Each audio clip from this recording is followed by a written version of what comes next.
The camera finds her first, not in the chaos but in the quiet before. Iris Clayton's reflection stares back from a rain-streaked window, her dark eyes holding secrets that could bury empires.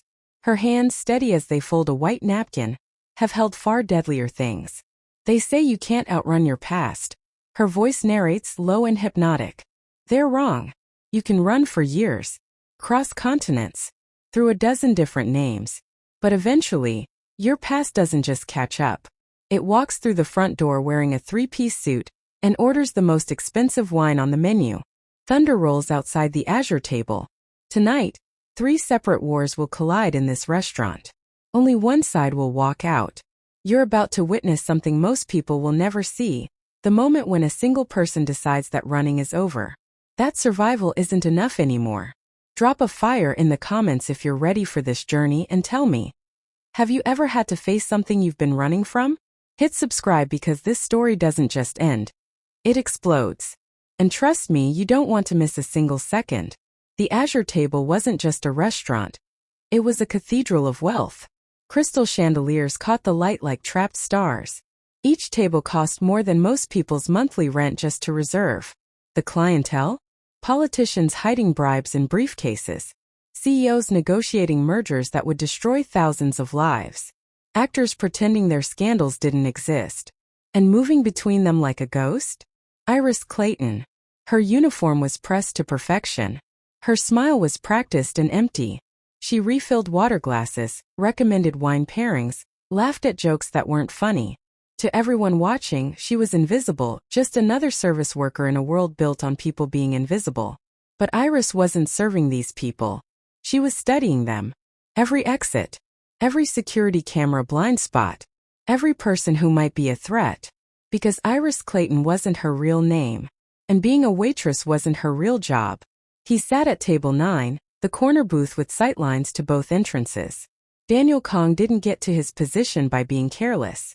At 43, he controlled the largest Korean organized crime syndicate on the West Coast. His empire.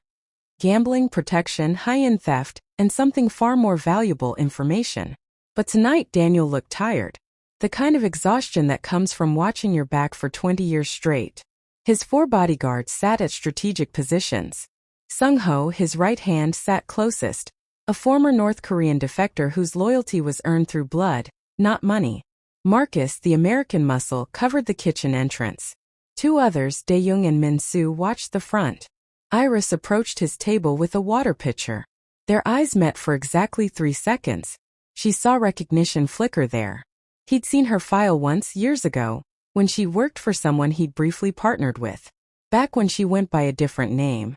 Back when she specialized in making problems disappear. "Your usual, Mr. Kang?" she asked, her voice perfectly neutral. "Not tonight," he replied, his accent barely there. "Tonight I think I'll try something different." The code was clear. He knew trouble was coming. In the kitchen, Iris moved with purpose. She slipped past the executive chef, past the line cooks shouting orders in 3 languages. In the supply closet, behind industrial-sized containers of olive oil, her hand found what she'd hidden there 3 days ago. A Glock 19. Compact. Reliable. Untraceable. She checked the magazine fully loaded. 15 rounds. She'd need every one. Her phone buzzed. A text from an unknown number. "They're 5 minutes out. Los Reyes crew. Paulo wants him alive." Iris's jaw tightened. Paulo Reyes. Of course. The ghost from her past finally making his move. The pieces are moving into position. 3 sides of a war about to explode.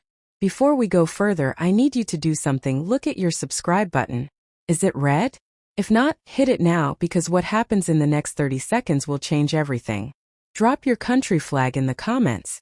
Let's see how global this story goes. From Seoul to Sao Paulo, from Lagos to London. Where are you watching the storm gather?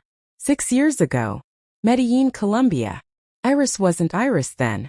She was Maya Torres, a CIA asset embedded in the Los Reyes cartel. Her mission? Gather evidence to bring down Paulo Reyes and his international drug operation. She'd spent 18 months becoming someone else. Learning to laugh at Paulo's jokes. Learning to watch torture without flinching. Learning exactly how far she'd go to complete a mission. Until the night Paolo discovered a wire in his accountant's office. Until the bloodbath that followed. Until Iris barely escaped with her life and a flash drive containing every bank account, every political contact, every dirty secret the cartel had spent 20 years building. The CIA had called it a failed operation. They'd listed her as killed in action, given her a new identity, told her to disappear. She'd been disappearing ever since. But Paulo Reyes never forgot a betrayal. And he'd spent 6 years hunting the woman who'd stolen his empire's blueprint. Tonight he'd found her. The front door didn't explode open. That would have been too obvious. Instead, 5 men entered like customers, well-dressed, confident, spreading out naturally. Iris spotted them immediately. The way they moved was wrong. Too synchronized. Too alert. Military training bleeding through civilian clothes. The leader was Diego Salazar, Paulo's enforcer. 6'4", built like a freight train, with a facial scar that ran from his left eye to his jaw. His reputation preceded him. 37 confirmed kills, and those were just the ones authorities knew about. They moved through the restaurant like wolves through a sheep pen. Diners barely looked up, too absorbed in their own importance to notice death walking past their tables. Diego's eyes locked on Daniel Kang's table. Iris was already moving. It happened faster than thought. Diego's hand went to his jacket. Marcus, Daniel's bodyguard, saw it half a second too late. The suppressed gunshot sounded like a heavy book dropping, wrong enough to make people look up, but not loud enough to cause immediate panic. Marcus went down, a red bloom spreading across his white shirt. Then the screaming started. Diego and his men produced weapons, compact submachine guns hidden under tailored jackets. Professional, efficient, designed to turn the restaurant into a killing floor. Nobody moves, nobody dies. Diego shouted in Spanish-accented English. Except him. He pointed at Daniel Kang. Sung-ho moved to shield his boss, but another suppressed shot took him in the shoulder, spinning him to the ground. Daniel dove behind the table as bullets punched through expensive upholstery. Chaos erupted. 50 diners hit the floor screaming, crawling toward exits. But Diego's men were already there, blocking escape routes. This wasn't a hit. This was a capture operation. This is it. The moment everything falls apart. If you're feeling that adrenaline right now, that tightness in your chest, that's exactly what I want. Smash that like button if your heart is racing. Comment fight if you think Iris should reveal herself, or hide if she should stay in the shadows. Your engagement literally powers this story into more people's feeds. Let's blow this up together. Iris stood frozen behind the bar, her hand gripping the Glock hidden in her apron. Every instinct screamed at her to stay down, to be invisible, to survive. She'd spent 6 years being invisible, 6 years running, 6 years telling herself that her survival mattered more than getting involved. But watching Diego's men drag Daniel Kang from behind his overturned table, watching them prepare to execute his wounded bodyguards, something broke inside her.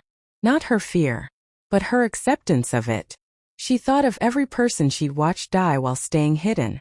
Every mission where operational security meant letting innocents burn. Every night she justified her cowardice as strategy. No more, she whispered. Her hand came up smooth, practiced, perfect. The Glock tracked Diego's second in command, a shorter man clearing the bar area.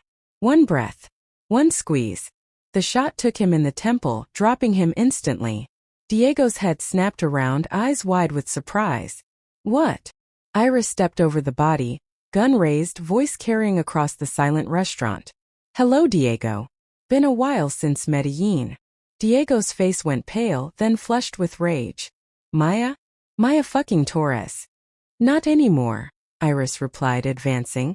These days I just serve overpriced steaks. Quieter work. Though apparently not quiet enough. Daniel Kang, bleeding from a graze wound, stared at her with new understanding. You're the ghost. The one who burned Los Reyes. Guilty, Iris said, not taking her eyes off Diego. And Diego, you're going to put down your weapons and walk out. Or I put you down permanently. Your choice.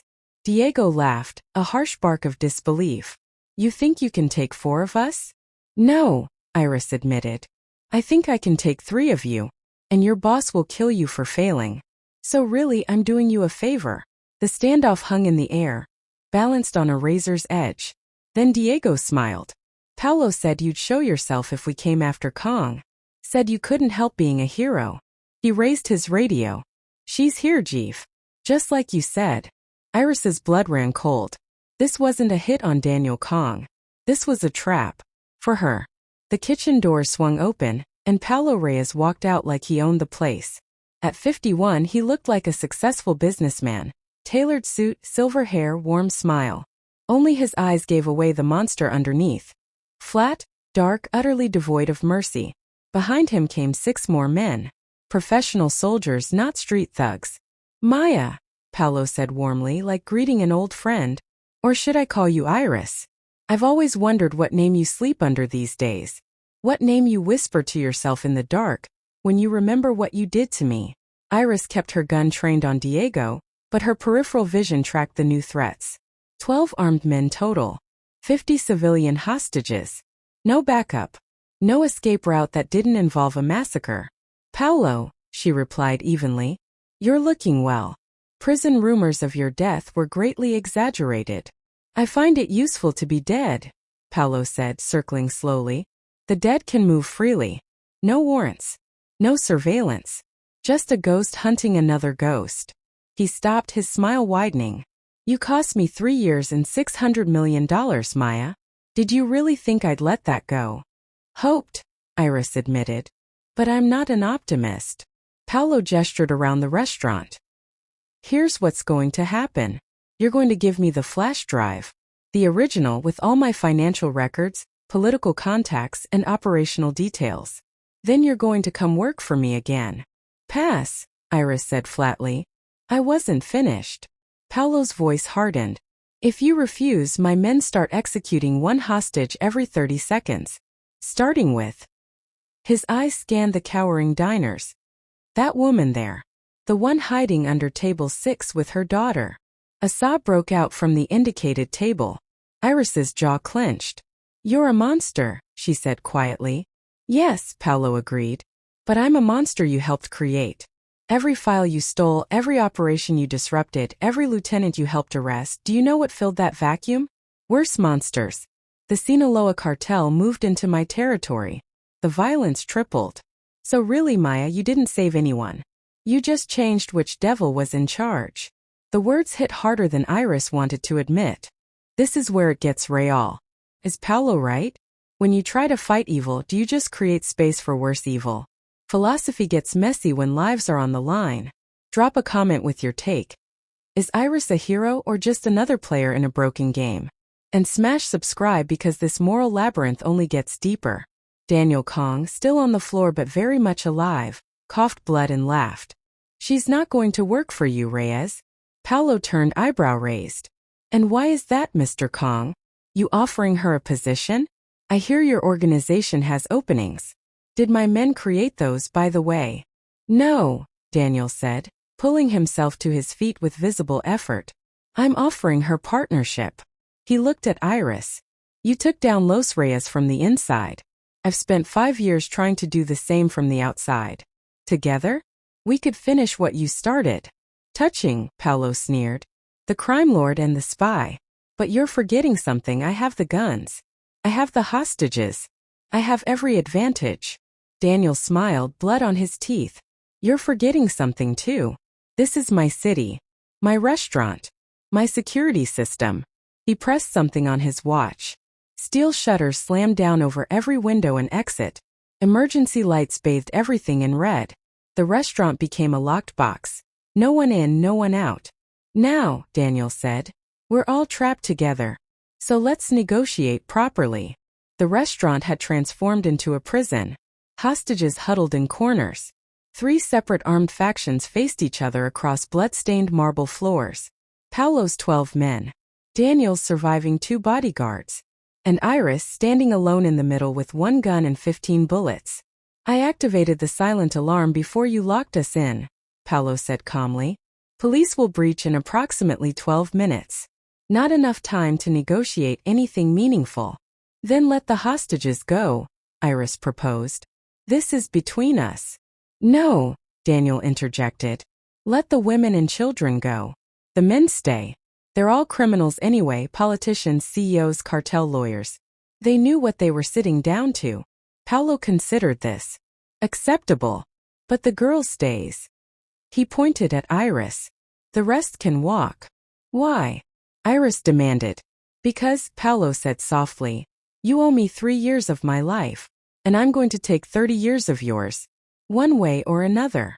The steel shutters began to rise on the front entrance, just high enough for people to crawl under. Go, Iris told the hostages. Now. They fled like water through a broken dam. Mothers dragging children. Elderly couples helping each other. Within 90 seconds, the restaurant was empty except for the players who'd been there all along. The real game could begin. Iris reached into her apron and withdrew a small flash drive, holding it up. This is what you want, Paolo? 32 gigabytes of your dirty secrets. Paolo's eyes locked on it with an intensity that bordered on obsession. Give it to me. Now. Not until I understand something, Iris said. You've spent 6 years hunting me. You had to know I'd have made copies. Sent them to journalists, law enforcement, rival cartels. This original is worthless. Is it? Paolo smiled. Tell me, Maya. Did you ever actually look at what was on that drive? Iris hesitated. Financial records. Bribes.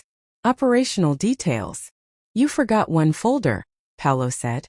The one encrypted with military-grade protection. The one you couldn't crack because you didn't have time before you ran. Iris's stomach dropped. What's on it? Names, Paolo said simply. Not my people. Yours. Every CIA asset in South America. Every informant.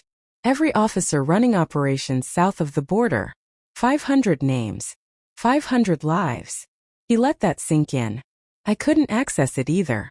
But I found someone who could. If I had the original hardware, with its embedded decryption keys. You're lying, Iris said, but her voice shook. Am I? Paolo pulled out his phone, showed her a photo. Recognize him? Carlos Mendoza. He was your handler's local contact in Bogota. They found him 3 weeks ago, shot execution style. Because that folder's existence leaked. Now every cartel, every terrorist group, every enemy of America is hunting for this drive. And they're killing anyone who might know where it is. The game just changed completely. This isn't about money or revenge. This is about 500 lives. 500 people who trusted their government to keep them safe. Hit that like button if you felt that gut punch, and comment whether Iris should destroy the drive or try to save the names on it. Your choice matters. Subscribe to see how impossible decisions get made. Daniel Kang spoke quietly. I know what's on that drive too, Reyes. Why do you think I've been watching this restaurant for 3 weeks? Why do you think I approached Iris 2 days ago? Iris spun to face him. You knew who I was? Of course, Daniel said. I have one of the best intelligence networks in the country. When whispers started about Los Reyes hunting someone, when your old identity surfaced, I connected the dots. He looked at her steadily. My sister is on that list. Park Mi-sun. She married an American, took his name, works for State Department in Seoul. She feeds information about North Korean operatives to the CIA. The revelation hung in the air. If that list goes public, Daniel continued, she's dead within 48 hours. Kim Jong-un doesn't forgive traitors. So yes, Iris, I was using you as bait. I needed Paolo to show himself. Because he's the only one who knows how many copies of that encrypted file exist. Iris felt betrayed but couldn't afford the emotion. How many copies, Paolo? Just one, Paolo said. The encryption is hardware specific. It can't be transferred. This drive is the only one that works. That's why I need it intact. And what would you do with 500 names? Iris demanded. Paolo shrugged. Sell them. To the highest bidder. North Korea, Russia, China, whoever pays the most. I estimate about $2 million per name. $1 billion total. He smiled. Enough to rebuild my empire 10 times over. Iris looked at the flash drive in her hand. Such a small thing to contain so much destruction. Here's your choice, Maya, Paolo said. Give me the drive, and I let everyone here live. I disappear. In 6 months those names start dying, but you'll be alive. You can tell yourself you had no choice. Or, Iris asked, or you destroy it right now. Paolo continued. Smash it, burn it, make it unusable. Those 500 people stay safe. But I start killing everyone here. Daniel. His men. And I spend the rest of my life hunting every person you've ever cared about. Your choice. Heroes or survival? Daniel stood tall despite his wounds. Don't give it to him. My sister knew the risks. Easy for you to say, Iris shot back. It's not your name on the list. No, Daniel admitted. But I've lived my whole life knowing that choosing safety means letting evil win. Sometimes the only choice is which sacrifice you can live with. Iris held the flash drive up to the light. Inside was death, 500 deaths if Paolo got it. Uncertain deaths if she destroyed it, and Paolo made good on his threat to hunt her forever. She thought of Carlos Mendoza, executed because of this drive's existence. She thought of Daniel's sister, waking up every day not knowing a target was painted on her back. She thought of every CIA asset who'd risked everything believing they were protected. Then she thought of her own reflection in that window at the start of the night. The woman who'd spent 6 years running. You know what I realized tonight? Iris said softly. I've been making the wrong choice for 6 years. Choosing survival over fighting. Choosing invisibility over action. She met Paolo's eyes. Not anymore. She raised her gun and pointed it at the flash drive in her other hand. Don't! Paolo shouted, his composure finally cracking. Don't you dare. You want to know what happened to Maya Torres? Iris said. She died in Medellin. And I'm done being haunted by her ghost. She fired. The bullet passed through the flash drive and shattered it into pieces. Plastic and circuits rained onto the marble floor. Paolo's face contorted with rage. You stupid girl. You've killed everyone here. Starting with. The lights went out. Daniel had triggered it. A final failsafe built into his security system. Total darkness. Even emergency lights died. For 3 seconds no one moved. Sound became everything. Breathing, the shuffle of feet.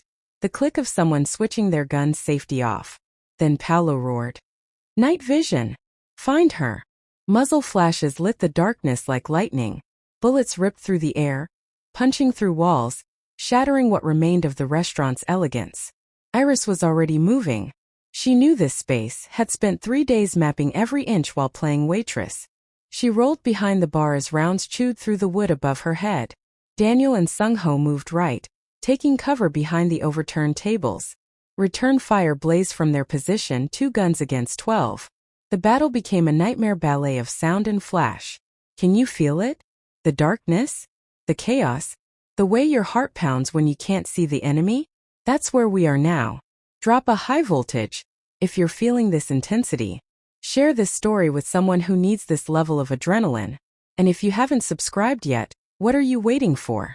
The next 7 minutes will break your mind. Paolo's men had night vision goggles, military-grade equipment that turned darkness into green-tinted daylight. But they didn't know the space like Iris did. She moved like water, flowing from cover to cover. Behind the bar, she found the wine rack, hundreds of bottles worth more than cars. She grabbed one, hurled it across the room. Glass shattered. 2 of Paolo's men spun toward the sound, firing. Iris was already elsewhere, flanking around through the kitchen entrance. In the service corridor, she found the electrical panel she'd identified days ago. Her hand found the main breaker for the emergency generator. She flipped it off. Now even the electronic night vision flickered and died. True darkness descended. Back to my world, Iris whispered. She'd spent 6 months in Bolivia working with indigenous scouts who hunted in caves without light. She'd learned to fight blind, using sound and air pressure to track movement. A man breathed to her left. Rapid, panicked breaths of someone not trained for this environment. Iris moved silent as thought, her hand finding his throat. A quick strike collapsed his trachea. He went down without a sound. 11 enemies remaining. Daniel wasn't fighting blind, he was fighting smart. He'd moved to the kitchen where he knew there were weapons. Knives, cleavers, tools designed for butchery. When one of Paolo's men came through the door, night vision finally reactivated. Daniel was waiting above, balanced on the prep counter. He dropped like a falling stone, a kitchen knife driving down through the man's shoulder, severing the subclavian artery. The man died in seconds, blood pooling in the darkness. Sung-ho, Daniel whispered. Bar area. 3 of them moving together. His bodyguard nodded, circling wide. Daniel had trained with him for 7 years. They moved like extensions of each other's thoughts. The coordinated attack hit Paolo's men from 2 sides. In the darkness, friendly fire became a real threat. One of Paolo's soldiers shot his own teammate, panicking when muzzle flashes came from an unexpected direction. 9 enemies remaining. The odds were shifting. But Paolo himself remained, and he was the most dangerous of all. The emergency lights flickered back on. Someone had found the backup generator. The restaurant revealed itself in stuttering illumination. Bodies, blood, destruction. Paolo stood in the center of it all, somehow still immaculate in his tailored suit. In his hand was a different weapon now, not a gun but a long combat knife. Always preferred these, he said conversationally, as if discussing wine choices. Guns are impersonal. But a knife? A knife requires commitment. You have to get close. You have to look them in the eyes. Iris emerged from behind the bar, her own knife drawn. A serrated blade she'd taken from a fallen soldier. Just us then, she asked. Just us, Paolo confirmed. My men will handle Kang. But you? You're mine. They circled each other like wolves. 2 predators who'd spent years hunting in different jungles, finally meeting. I'm going to carve my name into your skin, Paolo said softly. Then I'm going to let you live. Let you wear my mark every day. Let you remember that you destroyed 500 lives and accomplished nothing. The drive is destroyed, Iris replied. Those names are safe. Paolo laughed. Are they? Maya, I'm disappointed. Did you really think I'd risk the only copy on a raid? The real drive is in a safe deposit box in Grand Cayman. That was a decoy. He smiled at her horror. In 6 hours, when I don't check in, my associate opens that box and uploads everything to the dark web.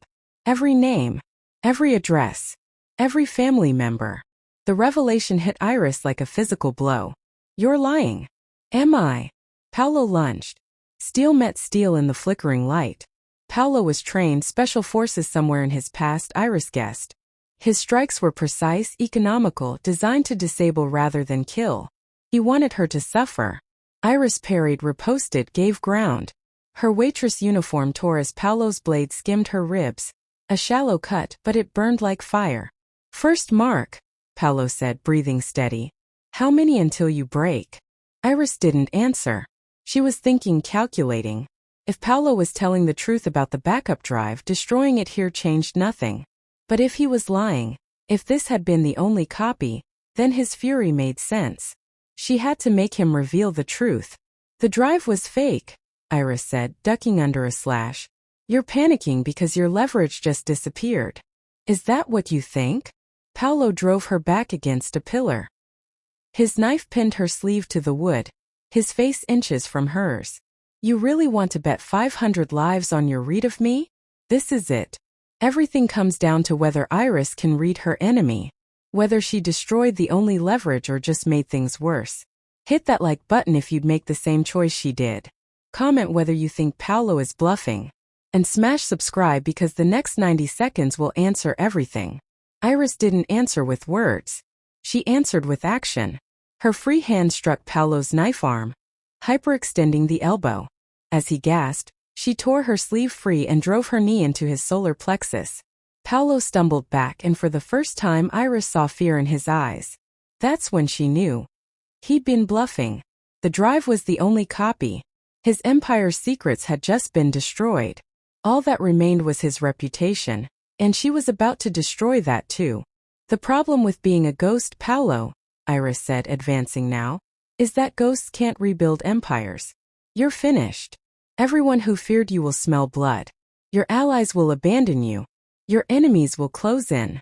Paolo's composure finally shattered. Then I'll take you with me.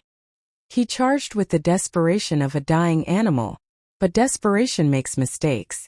Iris sidestepped, grabbed his wrist, used his own momentum to drive his knife into his thigh. Paolo screamed, dropping to one knee. It's over, Iris said quietly. You can bleed out here, or you can tell me everything. Every copy, every location, every person who knows about that list. Last chance to matter. Paolo looked up at her. Blood spreading across the marble beneath him. In his eyes, she saw the exact moment he accepted defeat. "There's a laptop," he gasped. "Diego's backpack. Password is Medellin 1989. The file is there. Only copy." Iris found the backpack, found the laptop, verified the file. Then she formatted the drive, overwrote it 7 times, and physically destroyed the hardware. 500 names stayed buried. Paulo Reyes watched his empire die with a bitter laugh. "You win, Maya. Hope it was worth it." "My name," Iris said, "is Iris Clayton." And yes, it was. She walked away as Paulo Reyes bled out behind her, leaving behind the ghost of Maya Torres forever. Police finally breached the restaurant at dawn. They found carnage. 15 dead, 3 wounded, millions in property damage. But all the hostages were safe. Iris had vanished before they arrived. So had Daniel Kang and his surviving men. The official report would list it as a gang war between Los Reyes and a Korean syndicate, close enough to the truth that no one questioned it. Iris watched from across the street as paramedics wheeled out survivors. She saw the mother and she walked back to the host's stand, watching her restaurant fill with people who'd never know what she'd done to give them this peaceful morning. They'd never know about the waitress who'd killed 15 men to save 500 strangers. And that was fine. Heroes didn't need audiences. They just needed the courage to act when the moment came. Iris's phone buzzed one last time. A news alert. Interpol closes case on Los Reyes cartel following leader's death. Organization disbanded. She deleted the notification and smiled. Outside, rain began to fall on the city. Inside, people laughed and ate and lived their lives, protected by a guardian they'd never see. And in the reflection of the window, Iris Clayton finally recognized the woman staring back at her. Not Maya Torres, the spy who'd run. Not the waitress who'd hidden in plain sight. But someone new. Someone who'd learned that the hardest battles aren't fought with guns or knives, but with the decision to stop running and face whatever's chasing you. The screen fades to black. Based on the principle that one person, in the right place at the right time, can change everything. This is dedicated to everyone who's ever had to choose between safety and doing what's right. To everyone who's stopped running. Thank you for watching. Seriously, thank you. If this story meant something to you, don't keep it to yourself. Share it. Tag someone who needs to hear that courage isn't the absence of fear. It's action in spite of it. Subscribe for more stories that matter. Stories that don't just pass time but make you think about who you are and who you want to be. Comment below. What would you have done in Iris's position? Would you have destroyed the drive? Would you have fought? Would you have run? Your answer tells you everything about yourself. And remember, somewhere in your life, there's a moment coming where you'll have to choose. Between comfort and courage. Between hiding and standing up. This story is practice for that moment. When it comes, will you be ready? Hit that like button if you're ready. Hit subscribe if you want to be ready. And drop one final comment. What's the one thing you've been running from that you need to face? Let's build a community of people who stop running. Together. See you in the next story. Stay dangerous. Stay kind.